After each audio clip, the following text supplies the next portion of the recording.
യേശു നടത്തിയ ഒരു കൺവെൻഷനെ മുൻനിർത്തിക്കൊണ്ട് നമ്മുടെ കൺവെൻഷനുകളിൽ എന്താണ് സംഭവിക്കേണ്ടത്, ഈ കൺവെൻഷനിലൂടെ നമ്മിൽ എന്താണ് സംഭവിച്ചത് എന്ന് തിരിച്ചറിയാനാണ് ഞാൻ ശ്രമിക്കുന്നത്. വിശുദ്ധനായ ലൂക്കോസ് എഴുതിയ സുവിശേഷം 5-ാം അധ്യായം 1 മുതൽ 11 വരെയുള്ള വാക്യങ്ങൾ ഇത് വായിച്ചു കേട്ടപ്പോൾ നിങ്ങളെല്ലാവരും ഒരുപക്ഷെ മനസ്സിൽ വിചാരിച്ചു കാണും, ഇത് നമുക്കെല്ലാവർക്കും അറിയാവുന്ന കാര്യമല്ലേ? അറിയാവുന്ന കാര്യം മാത്രമേ ഞാൻ നിങ്ങളോട് ഇന്ന് രാത്രി പറയുന്നുള്ളൂ. എന്നാൽ ഈ അറിയാവുന്ന കാര്യങ്ങളോട് ഈ പുതിയ വർഷം നമുക്ക് ഒരു പുതിയ പ്രതികരണം ഉണ്ടാകട്ടെ എന്ന് ഞാൻ ആശിക്കുകയാണ്. അവൻ ഗെന്നസരത്ത് തടാകത്തിൻ്റെ കരയിൽ നിൽക്കുമ്പോൾ പുരുഷാരം ദൈവവചനം കേൾക്കേണ്ടതിന് അവനെ തിക്കിക്കൊണ്ടിരുന്നു എന്ന് പറഞ്ഞുകൊണ്ടാണ് വിശുദ്ധനായ ലൂക്കോസ് എഴുതിയ സുവിശേഷം 5-ാം അധ്യായം 1 മുതൽ 11 വരെയുള്ള വാക്യങ്ങൾ ആരംഭിക്കുന്നത്. വിശുദ്ധനായ ലൂക്കോസ് എഴുതിയ സുവിശേഷം നമ്മൾ വായിച്ചാൽ യേശുവിൻ്റെ ആദ്യത്തെ കൺവെൻഷൻ യോഗമാണ്. ആദ്യത്തെ കൺവെൻഷൻ യോഗം ആരംഭിക്കുമ്പോൾ പുരുഷാരം ദൈവവചനം കേൾക്കേണ്ടതിന് അവനെ തിക്കിക്കൊണ്ടിരുന്നു എന്ന് നമ്മൾ വായിക്കുന്നു. 11-ാം വാക്യം മാത്രം ഞാൻ കുറിവാക്യമായി വായിക്കട്ടെ. പിന്നെ അവർ പടകുകളെ കരയ്ക്ക് അടുപ്പിച്ചിട്ട് സകലവും വിട്ട് അവനെ അനുഗമിച്ചു. നമുക്ക് പ്രാർത്ഥിക്കാം. കർത്താവേ, ഞങ്ങൾക്ക് വചനം തുറന്ന് ധ്യാനിക്കുന്ന ഒരു സഭയുടെ ഭാഗമായി ജനിക്കുവാനും വളരുവാനും ചേർന്ന് നടപ്പാനും നൽകിയ ഭാഗ്യത്തിനായി ഞങ്ങളങ്ങേ വാഴ്ത്തുന്നു. ഈ ഭദ്രാസന കൺവെൻഷനിലും അങ്ങനെ വചനത്തിൻ്റെ ഉത്സവം കൊണ്ടാടുവാൻ, ഈ ആഘോഷവും ആചരണവും ഞങ്ങൾക്കേറെ അർത്ഥവത്തായി തീരുവാൻ കൃപ ചെയ്യണമെന്ന് ക്രിസ്തുയേശുവിൻ്റെ നാമത്തിൽ യാചിക്കുന്നു. കരുണയോടെ കേൾക്കണമേ. ആമേൻ. യേശു ഒരു കൺവെൻഷൻ നടത്തി. കൺവെൻഷൻ നടത്തിയപ്പോൾ ധാരാളം ആളുകൾ യേശുവിനെ കേൾക്കാൻ കൂടി വന്നു. ആ കൺവെൻഷൻ കഴിഞ്ഞപ്പോൾ യേശുവിനോടൊപ്പം കൂടെ പോകുവാൻ ഒരു കൂട്ടം ആളുകൾ തയ്യാറായി. അതുകൊണ്ട് ഓരോ കൺവെൻഷനും യേശുവിനോടൊപ്പം കൂടാൻ ആളുകളെ സൃഷ്ടിക്കുന്ന, ആളുകളെ ക്ഷണിക്കുന്ന, അതിന് വഴിയൊരുക്കുന്ന സന്ദർഭമാണ്. വേറൊരു വിധത്തിൽ പറഞ്ഞാൽ യേശുവിൻ്റെ കൺവെൻഷൻ ശിഷ്യരെ സൃഷ്ടിക്കുന്ന സന്ദർഭമാണ്. Convention is to make disciples. ശിഷ്യത്വത്തിലേക്ക് ആളുകളെ നയിക്കുന്ന, രൂപപ്പെടുത്തുന്ന കൺവെൻഷനിൽ 5 കാര്യങ്ങൾ സംഭവിച്ചതായി ഈ വേദഭാഗത്ത് നിന്ന് ധ്യാനിച്ച് നമുക്ക് ഈ ധ്യാനം അവസാനിപ്പിക്കാം എന്ന് ഞാൻ വിചാരിക്കുന്നു. എപ്പോഴാണ് നമ്മൾ ഒരു ശിഷ്യയായി മാറുന്നത്? What are the salient features of we becoming a disciple of Christ? എപ്പോഴാണ് നമ്മൾ കൺവെൻഷനിൽ ദൈവത്തിൻ്റെ വചനം കേട്ടു എന്നതിൻ്റെ അടയാളങ്ങൾ നമ്മുടെ ജീവിതത്തിൽ ഉണ്ടാകുന്നത്? ഒന്നാമത്, നമ്മൾ ശിഷ്യരായി തീരണമെങ്കിൽ നമുക്ക് വചനത്തോട് കൊതിയുണ്ടാകണം. തിരുവചനത്തോട് കൊതിയുണ്ടാകുമ്പോഴാണ് നമ്മൾ ശിഷ്യരായി തീരുന്നത്. A disciple is one who has a desire for the word of God. അതുകൊണ്ട് ഒന്നാമത് ഞാൻ പറയാൻ ആഗ്രഹിക്കുന്നത് desire for the word of God, തിരുവചനത്തോടുള്ള കൊതി. പുരുഷാരം ദൈവവചനം കേൾക്കേണ്ടതിന് അവനെ തിക്കിക്കൊണ്ടിരുന്നു. ഓരോരുത്തർക്കും ഏറ്റവും അടുത്ത് നിന്ന് അവനെ കേൾക്കണമെന്നുള്ള ആഗ്രഹത്തിലാണ് ഈ തിക്ക് ഉണ്ടാവുന്നത്. എന്തെങ്കിലും പറഞ്ഞോട്ടെ, ഞാൻ അല്പമെങ്കിലും കേട്ടോളാം എന്നായിരുന്നെങ്കിൽ യേശുവിന് ചുറ്റും കുറേയേറെ സ്ഥലം വെറുതെ കിടന്നേനെയും. ഇതവർ കൂടി വരികയാണ്. കാരണം ഓരോ വാക്കും ഏറെ അനുഗ്രഹമാണ് എന്ന തിരിച്ചറിവ് അവർക്കുണ്ടായി. അവർക്കൊരു കൊതി തോന്നി ഈ വചനം കേൾക്കണം എന്ന്. അതിൻ്റെ അലയടിയിലാണ്. ഞാനൊരു പാട്ടുകാരനല്ല, പക്ഷെ നിങ്ങൾക്ക് പാടാൻ പറ്റും. ഇപ്പം പാടണ്ട. നീ പൊഴിക്കും തേൻമൊഴികൾ ഞങ്ങളുള്ളിൽ ഇടുവാൻ, നീ പൊഴിക്കും തേൻമൊഴികൾ ഞങ്ങളുള്ളിൽ ആക്കിടുവാൻ പാരം കൊതി നൽകിടേണം ദൈവമേ. ഞങ്ങൾക്ക് ഒരു കൊതി തരണം എന്നാണ് പാട്ടുകാരൻ പറയുന്നത്. ഞങ്ങൾക്കൊരു കൊതി തരണം. ഇവിടെ ഇരിക്കുന്ന ഈ ഇടതുവശത്തിരിക്കുന്നവർക്കെല്ലാം കൊതി എന്ന് പറഞ്ഞാൽ മനസ്സിലാവുമല്ലോ, കുറച്ച് പേർക്കെങ്കിലും. എന്താണ് കൊതി? നമുക്ക് വീണ്ടും വീണ്ടും കിട്ടണം എന്ന് തോന്നുന്ന, അത് ലഭിച്ചാൽ മാത്രമേ തൃപ്തിയുള്ളൂ എന്ന് തോന്നുന്ന ഒരു അനുഭവം, ദ ഇൻറ്റൻസ് ഡിസയർ, കൊതി. ഞങ്ങൾക്കൊരു കൊതി തരണം എന്ന് പാട്ടുകാരൻ പാടുകയാണ്. ഈ കൊതി മാർത്തോമാ സഭയിൽ ഇന്നുണ്ടോ? വചനത്തോടുള്ള കൊതി. വചനം കേൾക്കുന്നത് ഒരു ലെവലാണ്, പക്ഷെ കൊതിക്കുക എന്ന് പറഞ്ഞാൽ അത് കിട്ടിയേ അടങ്ങൂ.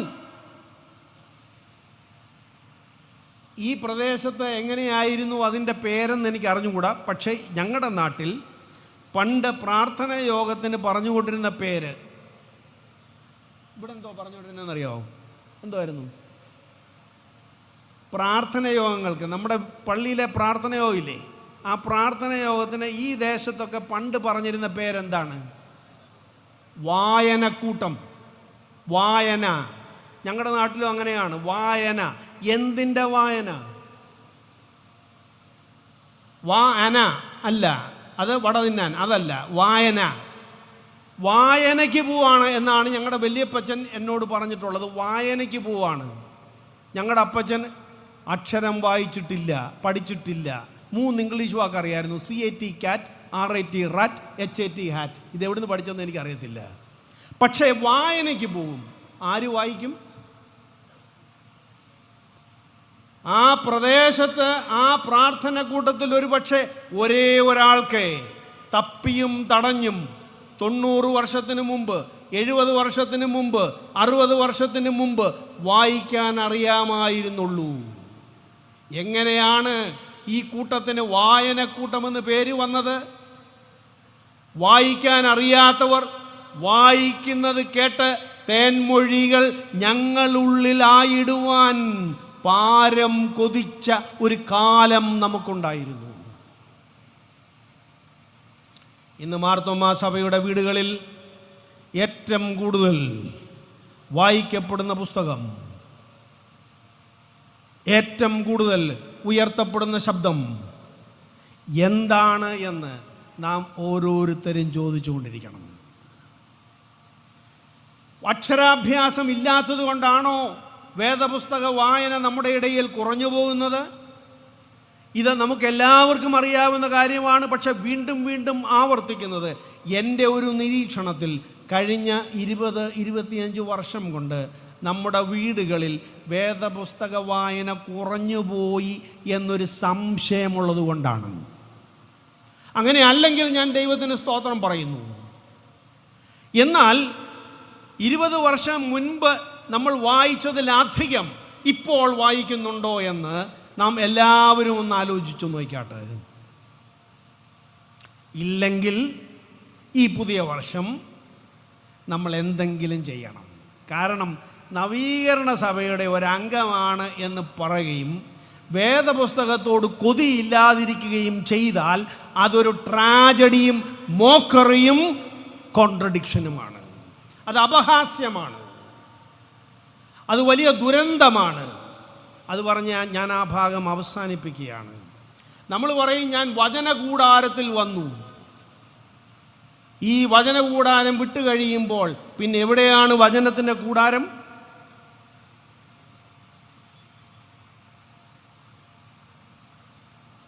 നാല് വർഷം മുൻപ് അടൂർ ഭദ്രാസനം അതിൻ്റെ റൂബി ജൂബിലി കൊണ്ടാടിയപ്പോൾ 1 വർഷം നീണ്ടു നിൽക്കുന്ന ഒരു ധ്യാന പുസ്തകം ഇവിടെ ഇരിക്കുന്ന ചില വൈദിക സഹോദരന്മാരും എല്ലാം ഉൾപ്പെട്ട് അത് പ്രസിദ്ധീകരിക്കുകയുണ്ടായി.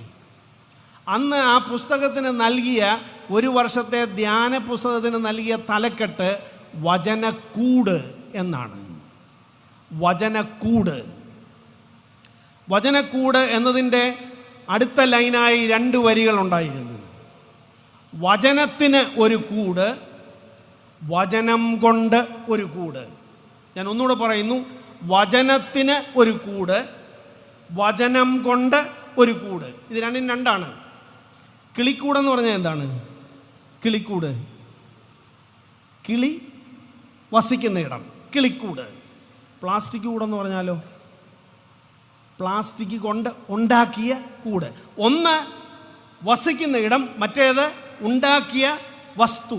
അപ്പോൾ വചനക്കൂട് എന്ന് പറഞ്ഞാൽ വചനം കൊണ്ട് ഉണ്ടാക്കിയ ഇടം, വചനം വസിക്കുന്ന ഇടം. ഇത് രണ്ടും ഏതാണ്? വീട്.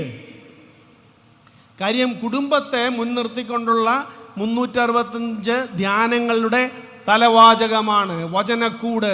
നമ്മുടെ വീടുകൾ വചനത്തിൻ്റെ ഒരു കൂടും വചനം കൊണ്ടുള്ള ഒരു കൂടുമാകുമ്പോഴാണ് ഈ വചനകൂടാരം കൊണ്ട് മാത്രമല്ല നമ്മൾ ജീവിക്കുന്നത് എന്നതിന് തെളിവും അനുഭവവും അടയാളവും ഉണ്ടാവുകയുള്ളൂ. നവീകരണ വിശ്വാസിയാന്ന് പറഞ്ഞ് വീടിന് മുമ്പിൽ കൊടി തൂക്കിയിട്ട് കാര്യമില്ല. അകത്ത് കൂടിയിരുന്ന് പുസ്തകം നൂർത്ത് ഇതിൻ്റെ ഉള്ളിലേക്ക് നോക്കി പാരം കൊതി നൽകണം, ഞങ്ങൾക്ക് ഇതിലേക്ക് നോക്കാൻ കണ്ണ് തുറക്കണം എന്ന് പറയുന്നവർ ഉണ്ടാകുമ്പോഴാണ് നവീകരണം ഉണ്ടാകുന്നത്. 5 വയസ്സുള്ള കുഞ്ഞിനോട്, 15 വയസ്സുള്ള മകനോട്, 50 വയസ്സുള്ള മകനോട് ഇന്ന് രാവിലെ നീ എന്ത് വായിച്ചു എന്ന് ചോദിക്കാൻ ആർജവമില്ലാത്ത അപ്പനും അമ്മയും ആ പേരുപേക്ഷിക്കുന്നതാണ് നല്ലത്. അപ്പൻ അമ്മ എന്ന പേര്. കാരണം ചൊല്ലും ചോറും കൂടെ കൊടുത്ത് വളർത്തണമെന്ന് പറഞ്ഞാൽ നീ ഡയറ്റ് കൊടുക്കണമെന്നാണ് പറയുന്നത്. നീ ഭക്ഷണം ഒരുക്കണം, നീ പോഷകം കൊടുക്കണം, നീ പോഷണം കൊടുക്കണം. ഒരു വിശ്വാസിയെ സംബന്ധിച്ചിടത്തോളം, ഒരു ഡിസൈപ്പിളിനെ സംബന്ധിച്ചിടത്തോളം, disciple should diet on the word. വചനം ആഹരിച്ച് വചനത്തിൻ്റെ പോഷണം കൊണ്ട് വളരുന്നയാളായി തീരണം വിശ്വാസിയെങ്കിൽ മകനോ മകളോ കോളേജിൽ നിന്നോ ജോലി സ്ഥലത്ത് നിന്നോ വിദേശത്ത് നിന്നോ വിളിക്കുമ്പോൾ അവരോട് ചോദിക്കണം, ഇന്ന് രാവിലെ നീ വായിച്ച വേദഭാഗം എന്താണ്? ചോദിച്ചിട്ടുണ്ടോ?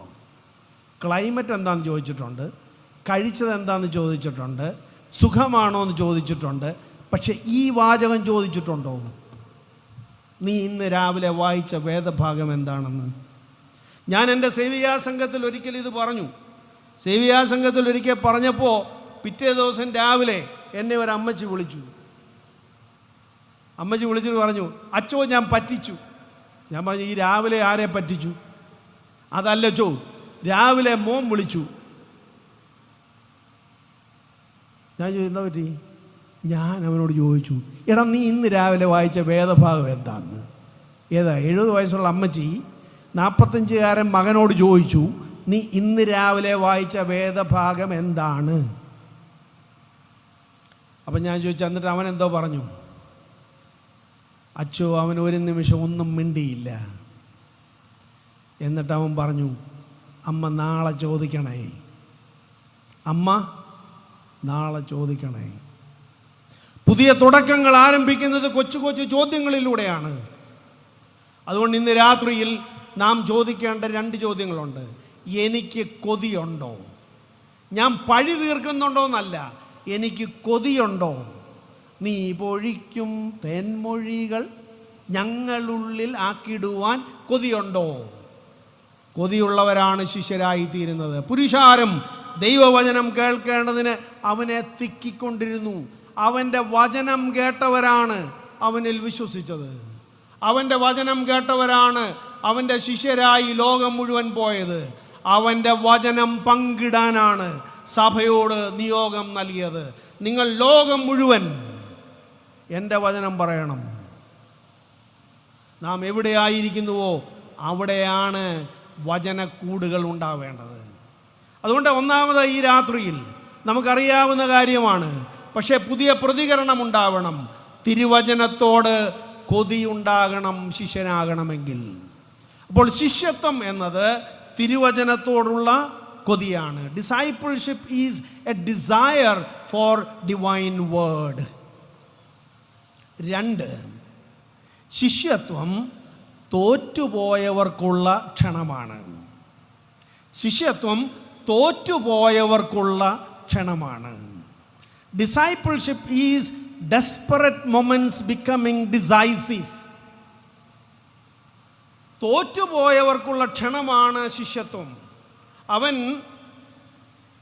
പുരുഷാരം ദൈവവചനം കേൾക്കേണ്ടതിന് അവനെ തിക്കിക്കൊണ്ടിരിക്കയിൽ 2 പടക് കരയ്ക്ക് അടുത്ത് നിൽക്കുന്നത് അവൻ കണ്ടു.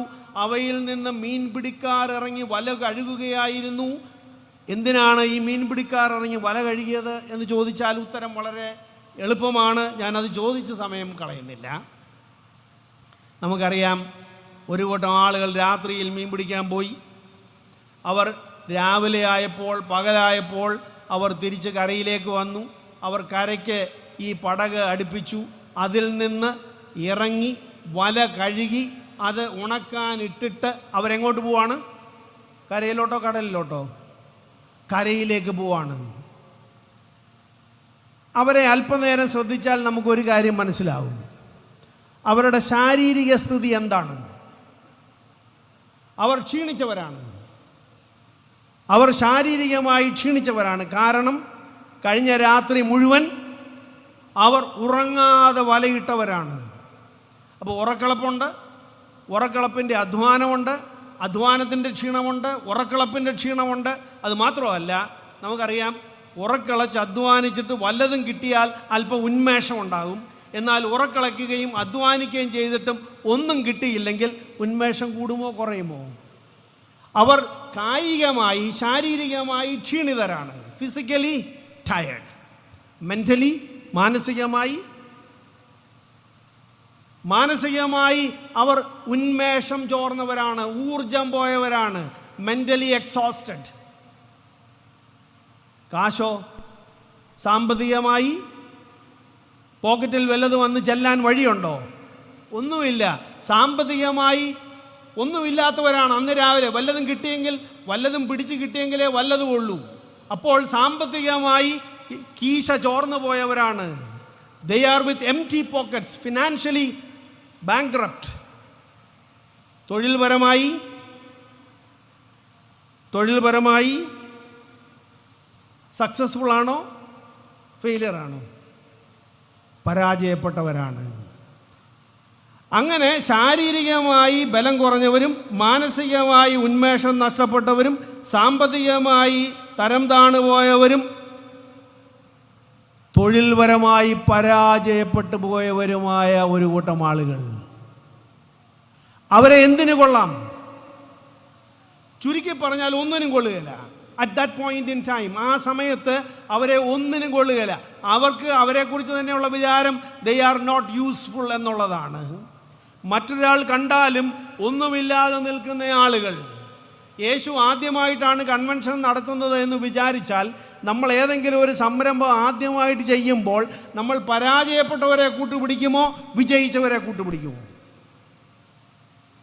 ആരെങ്കിലും തോറ്റുപോയവരെ കൂട്ടി ആദ്യം ഒരു പരിപാടി നടത്തുമോ? ഏറ്റവും തിളങ്ങി നിൽക്കുന്ന, വിളങ്ങി നിൽക്കുന്ന, വിജയിച്ചു നിൽക്കുന്ന ആളുകളെ ചേർത്തുകൊണ്ട് ഒരു പരിപാടി നടത്താനാണ് പലപ്പോഴും ശ്രമിക്കുന്നതെങ്കിൽ, യേശു തൻ്റെ ആദ്യത്തെ കൺവെൻഷൻ തുടക്കമിടുന്നത് തോറ്റുപോയവരെ ക്ഷണിച്ചുകൊണ്ടാണ്. അതുകൊണ്ട് ഈ രാത്രിയിൽ എനിക്ക് നിങ്ങളോട് പറയാനുള്ളത്, പ്രിയമുള്ളവരെ, നമ്മൾ പലപ്പോഴും വിചാരിക്കും നമ്മൾ ശിഷ്യരായി തീരുന്നത്, നമ്മൾ ശിഷ്യരായി കർത്താവിന് നമ്മെ കൊണ്ട് ആവശ്യമുള്ളത് നമുക്ക് ആരോഗ്യമുള്ളപ്പോഴും, സമ്പത്തുള്ളപ്പോഴും, തൊഴിൽപരമായി മികച്ചു നിൽക്കുമ്പോഴും, മാനസികമായി ഉന്മേഷം കൂടി നിൽക്കുന്നവരുമാണ് എന്നാണെങ്കിൽ അങ്ങനെയല്ല. എന്നെ കേൾക്കുന്നവരിൽ ആർക്കെങ്കിലും ശാരീരികമായി ക്ഷമത കുറഞ്ഞിട്ടുണ്ടെങ്കിൽ നമ്മൾ പലപ്പോഴും പറയും, എന്തോ ചെയ്യാനാ, എനിക്ക് എല്ലാത്തിനും ആഗ്രഹമുണ്ട്, മുട്ടുവേദന ആയതുകൊണ്ട് ഒന്നും പറ്റുന്നില്ല, എനിക്ക് എല്ലാത്തിനും പോകണമെന്ന് ആഗ്രഹമുണ്ട്, അല്പം കൂടെ ഒരു തൊഴിൽ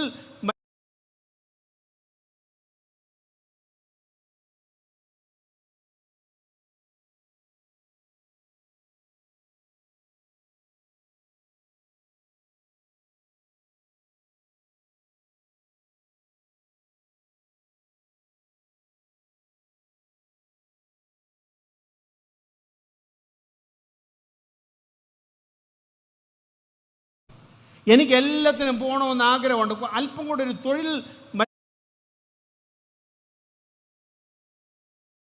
എൻ്റെ ഈ സാഹചര്യം കുറച്ചുകൂടെ മെച്ചമായിരുന്നെങ്കിൽ ഞാൻ കർത്താവിന് വേണ്ടി പ്രവർത്തിച്ചേനേയും ശിഷ്യത്വത്തിലേക്ക് പ്രവേശിച്ചേനേയും എന്നാണെങ്കിൽ ഇവർ നമ്മളോട് പറയുന്നു, നമ്മുടെ ക്ഷീണിച്ച ശരീരങ്ങളെയാണ് കർത്താവ് ആവശ്യപ്പെടുന്നത്.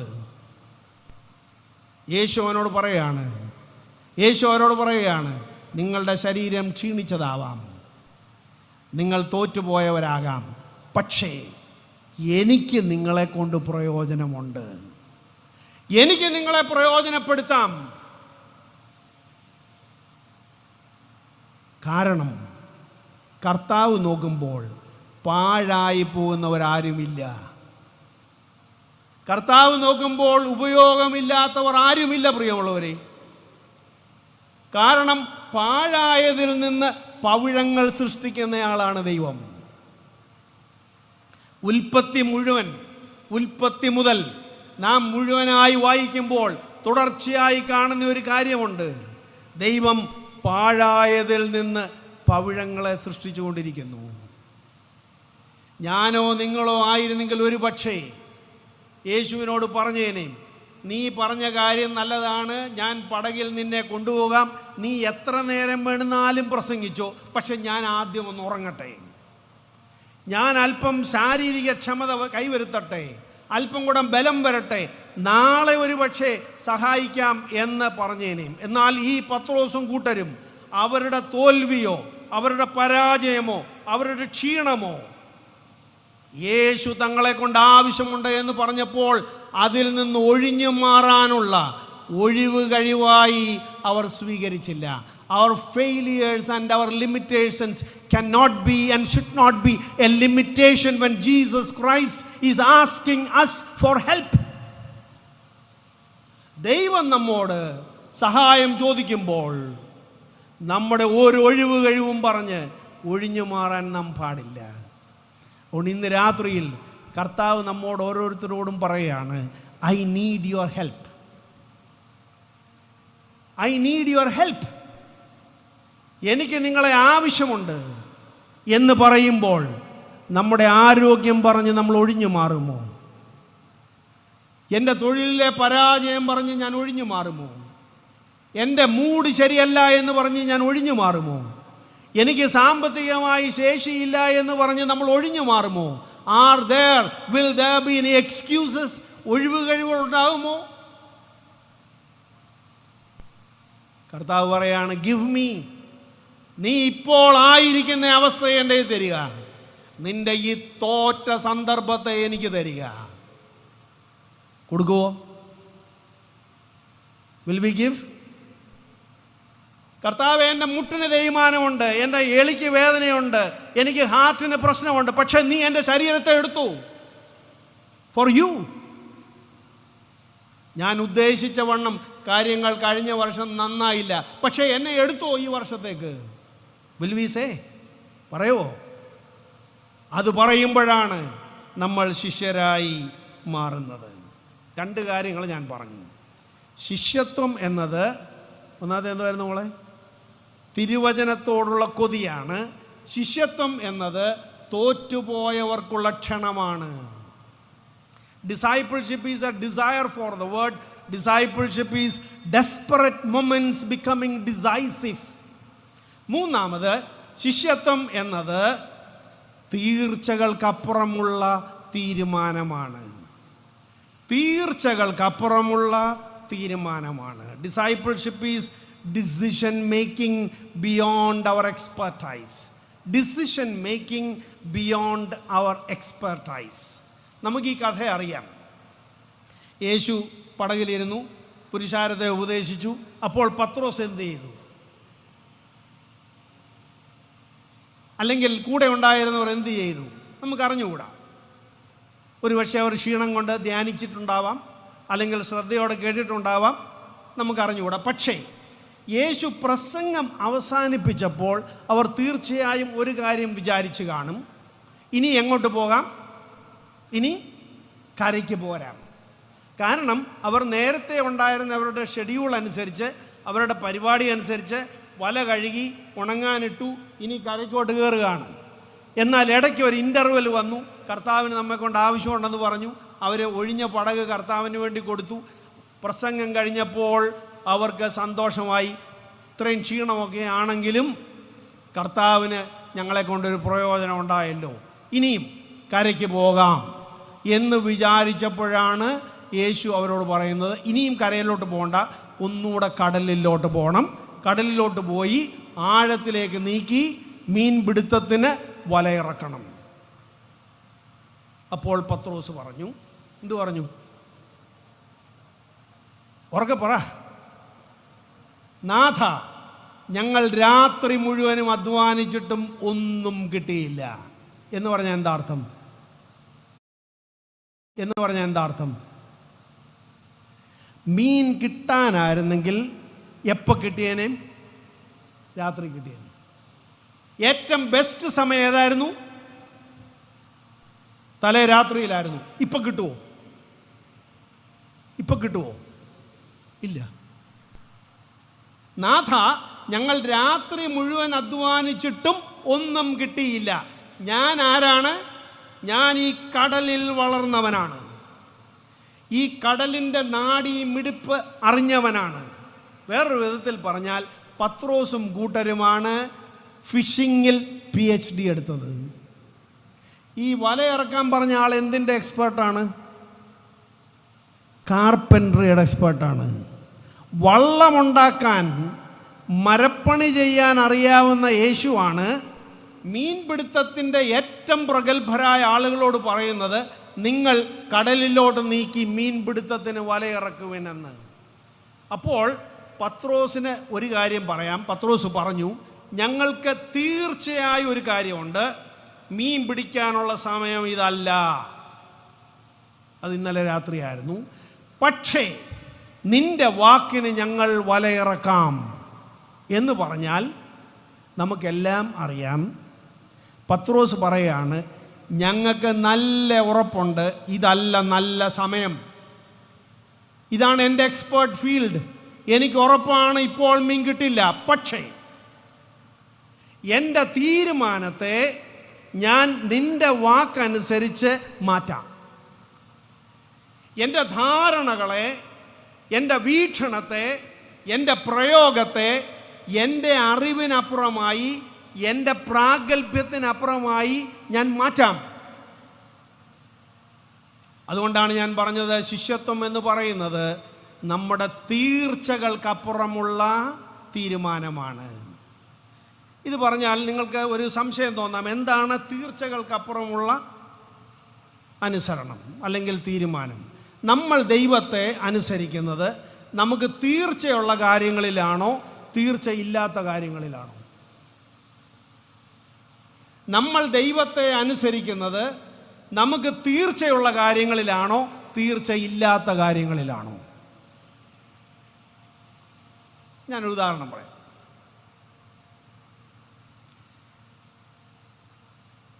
എനിക്കൊരു വീട് വെക്കണം. അപ്പം വീട് വെക്കാൻ വേണ്ടി ഒരു ലോൺ, എൻ്റെ കാര്യമല്ല, ഞാനൊരു ഉദാഹരണം പറയുന്നതേ ഉള്ളൂ. ഒരു ലോൺ വാങ്ങണമെന്ന് വിചാരിച്ചു. അപ്പോൾ വീടിന് 30 ലക്ഷം രൂപ എന്ന് വിചാരിക്കുക. 25 ലക്ഷം രൂപയ്ക്ക് ലോൺ. 10 ലക്ഷം രൂപ കിട്ടി. 10 ലക്ഷം രൂപയുടെ പണി തീർന്നപ്പോൾ ഏതോ കാരണത്താൽ ലോൺ ലഭിക്കില്ല എന്ന് വന്നു. അപ്പോൾ എത്ര രൂപയുടെ കുറവുണ്ട്? കണക്ക് പോയോ? 15 ലക്ഷം അല്ലേ? എന്തേലും ആട്ടെ, ഞാൻ പണ്ടേ കണക്കിന് മോശമാണ്. 15 ലക്ഷം രൂപയുടെ കുറവുണ്ട്. നമ്മളെന്തോ ചെയ്യും? നോക്കിയിട്ട് എങ്ങൊന്നും കിട്ടത്തില്ല, കിട്ടാനൊരു മാർഗ്ഗമില്ല. നമ്മൾ ഏറ്റവും അടുത്ത ഒരാളിനെ കാണുമ്പോൾ പറയും, എനിക്ക് വീട് പണി തുടങ്ങി, ലോൺ മുടങ്ങി, ഒരു 15 ലക്ഷം രൂപയുടെ കിട്ടാനുണ്ട്, ഒന്ന് പ്രാർത്ഥിക്കണേ. പറയുമോ ഇല്ലയോ? നിങ്ങൾ പറയും, ഞങ്ങൾ 15 ലക്ഷത്തിന് വേണ്ടി ഒന്നും പ്രാർത്ഥിക്കത്തില്ല, വല്ലതും 1 കോടിക്ക് വേണ്ടിയേ പ്രാർത്ഥിക്കുകയുള്ളൂ എന്നുണ്ടെങ്കിൽ അങ്ങനെ പറഞ്ഞു.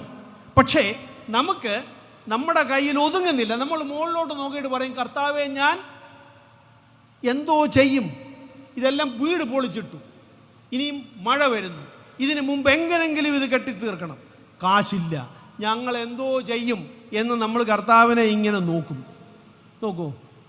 എന്നിട്ട് നമ്മൾ സേവിയാ സംഘത്തിനോ അല്ലെങ്കിൽ ഇടവമിഷനോ പോകുന്ന ആളുകളാണെങ്കിൽ വളരെ അടുപ്പമുള്ള ആളുകളോട് പറയും, മധ്യസ്ഥ പ്രാർത്ഥനയിൽ ഈ വിഷയം കൂടെ വെക്കണം. ഇനി അത്രയും കൂടെ മറ്റുള്ള ആളുകൾ അറിയണ്ട എന്നുണ്ടെങ്കിൽ വീട്ടിൽ തന്നെ നമ്മളൊരു ഉപവാസ പ്രാർത്ഥന ക്രമീകരിക്കും.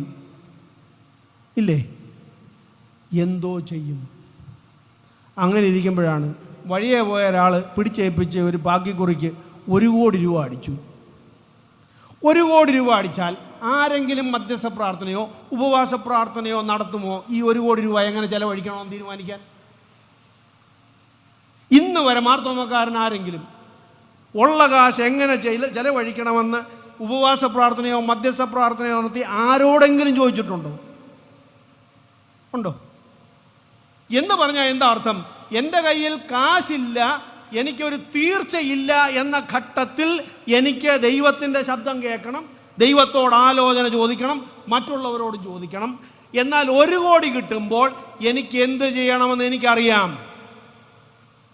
ഇത് നമ്മുടെ ആരോഗ്യം സംബന്ധിച്ച്, സമയക്കുറവുകൊണ്ട് ഞാൻ പറയുന്നില്ല, നമ്മുടെ ആരോഗ്യം സംബന്ധിച്ച് രാവിലെ നമ്മൾ എഴുന്നേൽക്കുമ്പോൾ കാലെടുത്ത് നിലത്ത് കുത്താൻ പറ്റുന്നില്ലെങ്കിൽ നമ്മൾ മുകളിലോട്ട് നോക്കിയിട്ട് പറയും, കർത്താവേ ഞാൻ എന്തു ചെയ്യും? എന്തെല്ലാം കാര്യം ചെയ്യാനുള്ളതാണ്, കാല് പൊങ്ങുന്നില്ല. പക്ഷേ രാവിലെ എഴുന്നേൽക്കുമ്പോൾ സ്പ്രിങ് പോലെ കാല് നിലത്ത് വെച്ച് പിന്നെ മാൻപേട പോലെ അങ്ങ് പോവുകയാണെങ്കിൽ എപ്പോഴെങ്കിലും ഈ ആരോഗ്യമുള്ള കാലുകൊണ്ട് ഞാൻ എന്തോ ചെയ്യുമെന്ന് നമ്മൾ എപ്പോഴെങ്കിലും ചോദിച്ചിട്ടുണ്ടോ? അതാണ് ഞാൻ പറഞ്ഞത്. We go to the lord when we are not very certain, when we will not approach God when we are very certain. നമുക്ക് ഉറപ്പുള്ള ഒരു കാര്യങ്ങളിലും നമ്മൾ ദൈവത്തിൻ്റെ ആലോചന ചോദിക്കുന്നില്ല. നമുക്കുറപ്പില്ലാത്ത എല്ലാ കാര്യങ്ങളിലും നമ്മൾ ദൈവത്തോട് ആലോചന ചോദിക്കുന്നു. അതാരും ചോദിക്കും.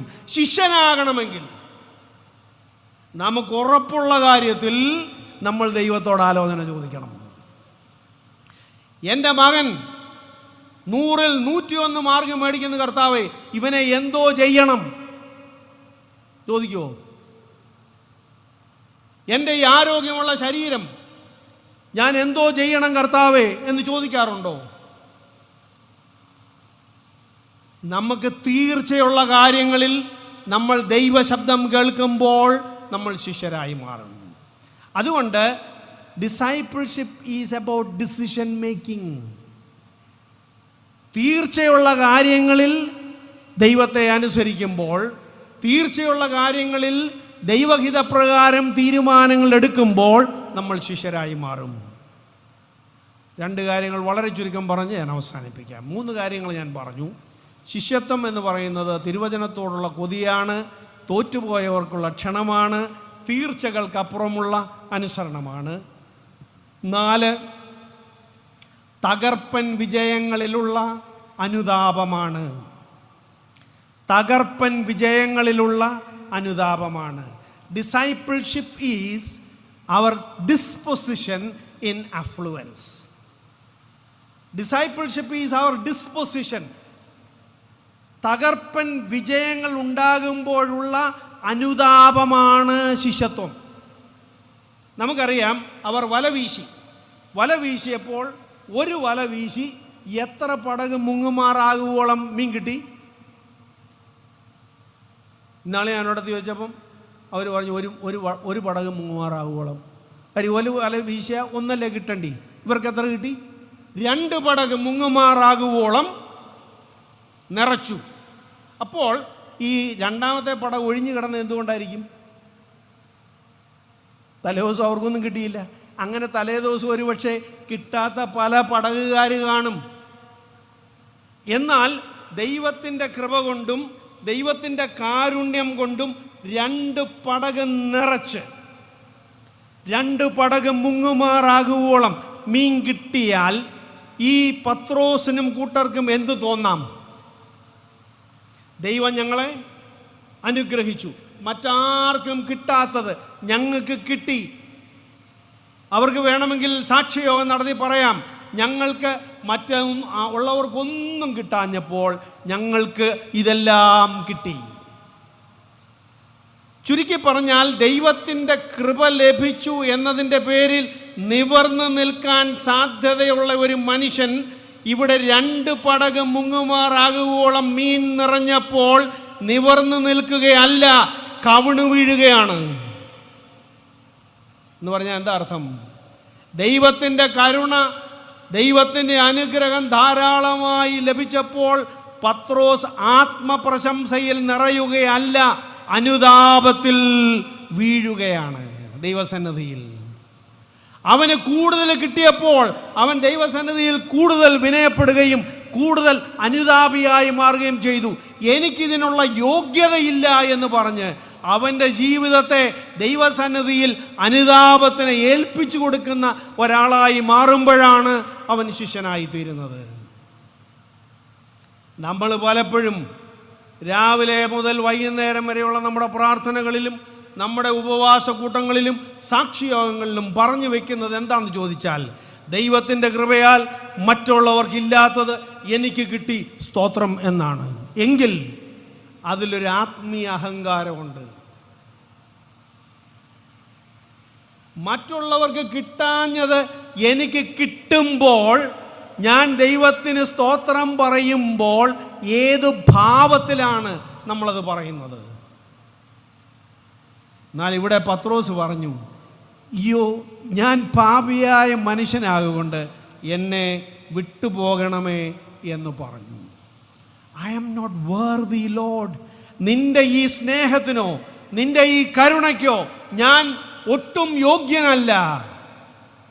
2024 ജീവിച്ചവർ ഒത്തിരി പേർ മരിച്ചു പോയപ്പം ഞങ്ങൾക്ക് 2025 ജീവിക്കാൻ ഇടയായതിൽ നമ്മൾ അഭിമാനിക്കുകയോ അഹങ്കരിക്കുകയല്ല, കൂടുതൽ അനുതപിക്കണം. കർത്താവെ ഞാനിതിന് യോഗ്യനല്ല എന്ന് പറഞ്ഞ് കൂടുതൽ ദൈവസന്നിധിയിൽ വീഴണം. 5 സെൻറ്റുള്ളവൻ 5 സെൻറ്റ് കൂടെ മേടിക്കുമ്പോൾ കർത്താവിൻ്റെ സന്നിധിയിൽ 2 വട്ടം കൂടെ കുമ്പിട്ട് കിടക്കണം, ഞാനിതിന് യോഗ്യനല്ല എന്ന് പറഞ്ഞുകൊണ്ട്. അതുകൊണ്ട് ദൈവത്തിൻ്റെ കൃപ നാം കൂടുതലായി പ്രാപിക്കുന്നു എന്ന് തോന്നുന്ന ഓരോ ഘട്ടത്തിലും നമുക്കുണ്ടാകേണ്ട ഡിസ്പൊസിഷൻ, തകർപ്പൻ വിജയങ്ങളിൽ അനുതാപികളായി മാറുമ്പോഴാണ്. അപ്പോഴാണ് പ്രാരംഭമായി പ്രാർത്ഥനയിൽ അച്ഛൻ സൂചിപ്പിച്ചതുപോലെ അനുതാപവും രൂപാന്തരവും ഉണ്ടാകുന്നത്. അല്ലെങ്കിൽ അഹംഭാവം മാത്രമേ ഉണ്ടാവുള്ളൂ. അതുകൊണ്ട് 2025 ശിഷ്യത്വത്തിൻ്റെ പടവുകളിൽ അഹങ്കാരത്തോടെ ജീവിക്കാനല്ല, അനുതാപത്തോടെ രൂപാന്തരപ്പെടുവാൻ ദൈവം കൃപ ചെയ്യണം. അവസാനമായി ഒരു കാര്യം കൂടെ പറഞ്ഞ് ഞാൻ ഈ ധ്യാനം ഉപസംഹരിക്കുകയാണ്. 4 കാര്യങ്ങൾ ഞാൻ പറഞ്ഞു.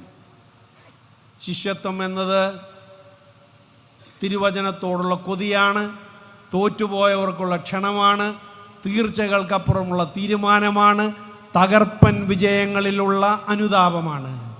അവസാനമായി ശിഷ്യത്വം എന്നത് തിരിച്ചറിവിൻ്റെ യാത്രയാണ്. Discipleship is a journey of discernment. Discipleship is a journey of discernment. തിരിച്ചറിവിൻ്റെ യാത്രയാണ്. 2 പടക് മുങ്ങുമാറാകുവോളം അവർ മീനുമായി കരയ്ക്ക് വന്നു. എന്നിട്ട് എന്തു ചെയ്തു? അവർ സകലവും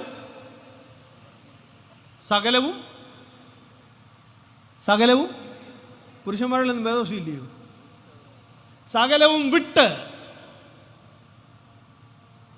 ഞാൻ നിങ്ങളോട് ചോദിക്കട്ടെ, ശരിക്കും ലോജിക്കലാകണമെങ്കിൽ അവർ പടകുകളെ കരയ്ക്ക് അടുപ്പിച്ചിട്ട് സകലവും വിറ്റ് അവനെ അനുഗമിച്ചു എന്നല്ലേ വരേണ്ടത്?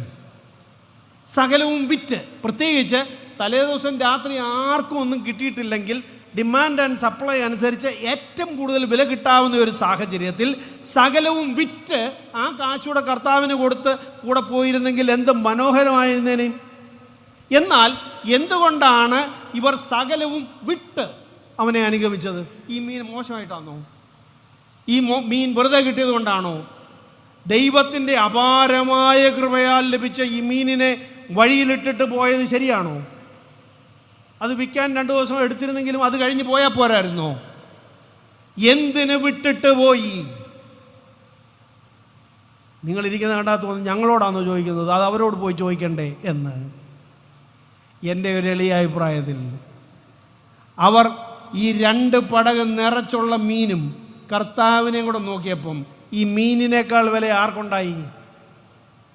കർത്താവിനുണ്ടായി. അവരെ സംബന്ധിച്ചിടത്തോളം they had a discernment, അവർക്കൊരു തിരിച്ചറിവുണ്ടായി. തിരിച്ചറിവ് എന്താണ്? ഈ മീനിനേക്കാൾ വില ആർക്കുണ്ട്? കർത്താവിനുണ്ട്. മീനിന് വിലയില്ലെന്നോ മീനിന് ഉപയോഗമില്ലെന്നോ അല്ല, പക്ഷെ ഈ മീനിനേക്കാളും അതിൻ്റെ ഉപയോഗത്തെക്കാളും അതിൻ്റെ വിലയേക്കാളും അവർ കർത്താവിന് വിലയിട്ടു.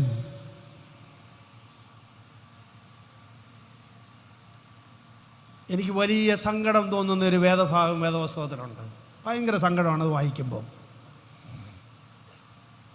അത് മർക്കോസിൻ്റെ സുവിശേഷം 14-ാം അധ്യായത്തിലാണ്. യേശുവിനെ ഒരു സ്ത്രീ വിളിച്ചു. അവരുടെ വീട്ടിൽ ചെന്നപ്പോൾ അവൾ ഒരു സ്വച്ഛ ജടാമാംസി തൈലം പൊട്ടിച്ച് യേശുവിൻ്റെ തലയിൽ ഒഴിച്ചു. അവിടെ ഉണ്ടായിരുന്നവർ ശിഷ്യന്മാർ ഉൾപ്പെടെ ഒരു വാചകം പറഞ്ഞു, ഈ വെറും ചെലവ് എന്തിന്? ഇത് 300-ലധികം വെള്ളിക്കാശിന് വിറ്റ് ദരിദ്രർക്ക് കൊടുക്കാമായിരുന്നു എന്ന് പറഞ്ഞാൽ എന്താണ് അവർ പറഞ്ഞത്? അവർ പറഞ്ഞത് 300 വെള്ളിക്കാശ് വില കിട്ടുന്ന ഈ തൈലം ഒഴിക്കത്തക്കവണ്ണമുള്ള വില ഈ തലയ്ക്ക് ഇല്ല. സങ്കടം അവിടെ അല്ല.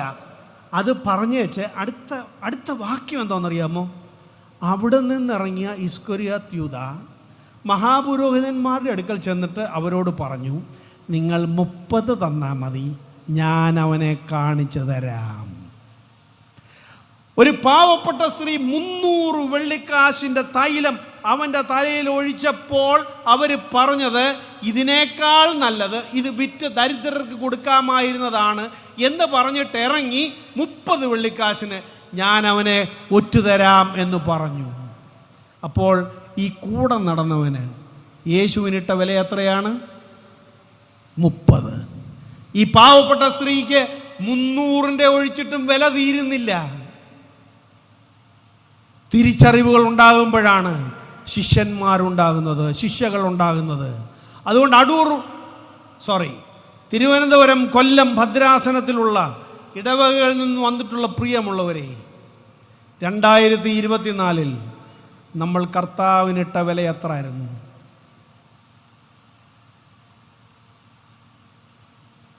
$2025 നമ്മൾ എത്ര വിലയിടും? More than all I have.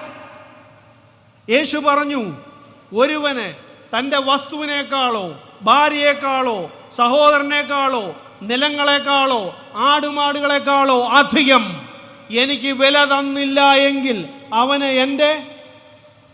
എൻ്റെ ശിഷ്യനായിരിക്കാൻ കഴിയുകയില്ല.